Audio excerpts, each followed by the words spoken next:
নেপাল এখন হয়ে গেছে বাংলাদেশ 2। হ্যাঁ বন্ধুরা, এই মুহূর্তে নেপালে চলছে ভয়ঙ্কর বিক্ষোভ, চারিদিকে রক্তারক্তি। কতটা? তাহলে শুনুন, মাত্র 2 ঘন্টার মধ্যেই 18 জনের বেশি ছাত্র মারা গেছে।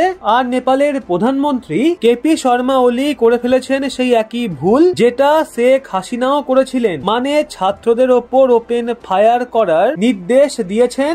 আর এই কারণেই দীর্ঘদিন ধরে চলতে থাকা শান্তিপূর্ণ বিক্ষোভ মাত্র 2 ঘন্টার মধ্যে ভয়াবহ হিংসার রূপ নিয়েছে চারিদিকে। এবং ভারতীয় মিডিয়া করেছে তাদের পুরনো কাজ, সোশ্যাল মিডিয়া থেকে খবর তুলছে, সেটাও ভুয়া। কিভাবে? ভারতীয় মিডিয়া আপনাকে বলছে যে বিক্ষোভ হচ্ছে কারণ নেপালের সরকার সোশ্যাল মিডিয়া ব্যান করেছে, মানে নেপালের সরকার 72 ঘন্টা আগে ফেসবুক, ইউটিউব এবং এক্স এর পাশাপাশি সমস্ত বিদেশি সোশ্যাল মিডিয়া সাইট আর অ্যাপকে ব্যান করে দিয়েছিল, এই বলে যে এগুলো বিদেশি কোম্পানি, এরা নেপালের আইনের অধীনে নেপালে নিজেদের রেজিস্টারই করায়নি, তাই এগুলো ব্যান করা হলো। কিন্তু কিছু চীনা সোশ্যাল মিডিয়া অ্যাপগুলো যেমন টিকটক ইত্যাদি খুলে রাখা হলো, এগুলো কিন্তু ব্যান করা হলো না। আর এই নিয়েই ভারতীয় মিডিয়া আপনাকে বলছে যে এই কারণে আন্দোলন হচ্ছে, অথচ এটা সত্যি নয়। আসল সত্যি আমি আপনাদের সামনে আনছি। আসলে এই আন্দোলনের চিত্রনাট্য গত 1.5-2 মাস ধরে লেখা হচ্ছিল।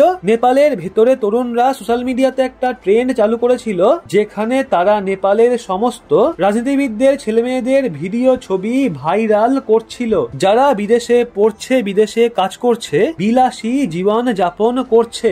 আর দেখানো হচ্ছিল যে সাধারণ মানুষ কিভাবে পিষ্ট হচ্ছে। তো নেপালের রাজনীতিবিদরা, সে চাই শাসক দলের হোক বা বিরোধী দলের, সবাইকার সন্তান বিদেশে আরামে জীবন কাটাচ্ছে। আর সবকিছুই হচ্ছে দুর্নীতির টাকায়। নেপালের অর্ধেক রাজনীতিবিদ টাকা নেয় আমেরিকা থেকে, আর অর্ধেক নেয় চীন থেকে, কিন্তু পিষ্ট হয় সাধারণ নেপালি জনগণ। আর এই কারণে জনতার ক্ষোভ ক্রমশ বাড়ছিল সরকারের বিরুদ্ধে। এই ক্ষোভকে চেপে ধরতে 72 ঘন্টা আগে নেপাল সরকার অজুহাত বানালো যত সোশ্যাল মিডিয়া সাইট আছে সেগুলো নেপাল রেজিস্টার নয়, এগুলো বিদেশি, তাই এগুলো ব্যান করছি। আর এই ব্যানের সিদ্ধান্ত ছিল আসলে বারুদের ভেতরে একটা স্ফুলিঙ্গ জ্বালানোর মতো। আর তাই হলো, ব্যান হতেই নেপালের মানুষ রাস্তায় বেরিয়ে পড়লো, বিশেষ করে ছাত্ররা, কারণ তাদের মনে হলো এ তো একেবারে চোরে বেপরোয়া বাড়ি, উপরে দুর্নীতি করছো আর এখন আমাদের মুখও বন্ধ করে দিচ্ছ। সেই জন্য সারা দেশে শুরু হলো ভয়ঙ্কর বিক্ষোভ। আর এই বিক্ষোভের আগুনে ঘি ঢাললো নেপালের সরকার নিজেই, যারা শান্তিপূর্ণ আন্দোলনকে গুলি চালিয়ে দমন করতে চাইলো। আর এখনো সাধারণ মানুষের ওপর দাপিয়ে বেড়াচ্ছে নেপালের পুলিশ। এখনো পর্যন্ত 18 জন মারা গেছে, শত শত মানুষ আহত, ডজন ডজন ছাত্র আর সাধারণ মানুষ গুলিবিদ্ধ হয়ে হাসপাতালে মৃত্যুর সঙ্গে লড়ছে। যত বেশি পুলিশ গুলি চালাচ্ছে ততই আন্দোলন আরো বৃহৎ রূপ নিচ্ছে।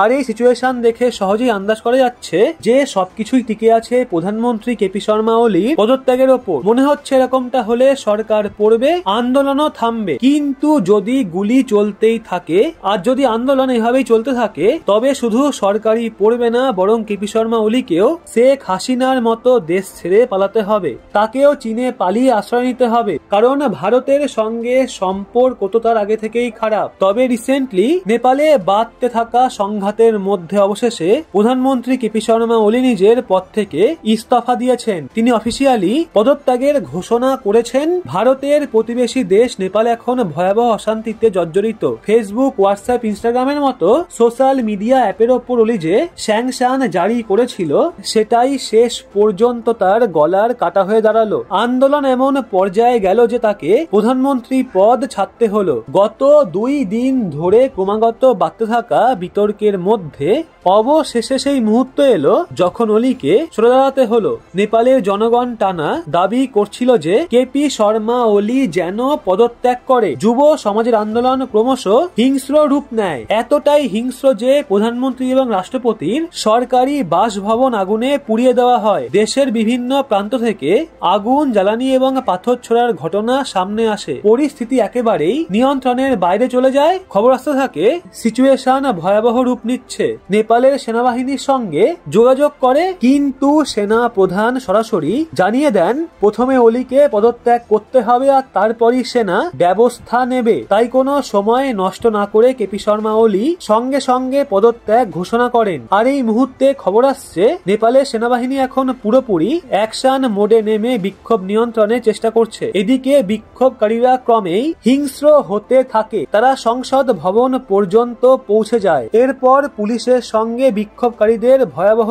সংঘর্ষ হয়। সংঘর্ষে 20 জনের বেশি নিহত হওয়ার খবর পাওয়া গেছে, সেখানে আহত 300-রও বেশি। চাপের মুখে সরকার সোশ্যাল মিডিয়ার ব্যান তোলার সিদ্ধান্ত নেয়, কিন্তু বিক্ষোভকারীরা রাস্তাঘাট ছাড়তে রাজি ছিল না। তারা সরাসরি প্রধানমন্ত্রীর বাসভবনের দিকে এগিয়ে যায় এবং আগুন ধরিয়ে দেয়। উত্তেজনা বাড়তে থাকায় ওলি শেষ পর্যন্ত পদত্যাগ করে। তো রাজধানী কাঠমান্ডুর নিরাপত্তা নিশ্চিত করতে সেনা মোতায়েন করা হয়েছে। প্রধানমন্ত্রী এবং রাষ্ট্রপতির বাড়িতে আগুন লাগানোর পরপরই ওলি পদত্যাগ করেন। সর্বত্র ছড়িয়ে পড়া হিংসা আর উত্তেজনার খবরের মধ্যে এখন নিশ্চিত তথ্য এসছে যে নেপালের সেনা অ্যাকশন মোডে নেমে বিক্ষোভকারীদের দমন করতে উদ্যোগী হয়েছে। এর আগে প্রধানমন্ত্রী সেনাপ্রধানকে ফোন করে সিচুয়েশন সামলাতে অনুরোধ করেছিলেন, কিন্তু শেষমেশ কেপি শর্মা ওলি নিজের পদ থেকে বিদায় নিতে বাধ্য হলেন। তো বন্ধুরা, ভালোই ছিল নেপাল, হিন্দু রাষ্ট্র ছিল, ধর্মনিরপেক্ষ হলো, শান্তি ছিল, স্থায়িত্ব ছিল, কিন্তু এখন নেপালের সিচুয়েশন আউট অফ কন্ট্রোল। দেখা যাক এই জল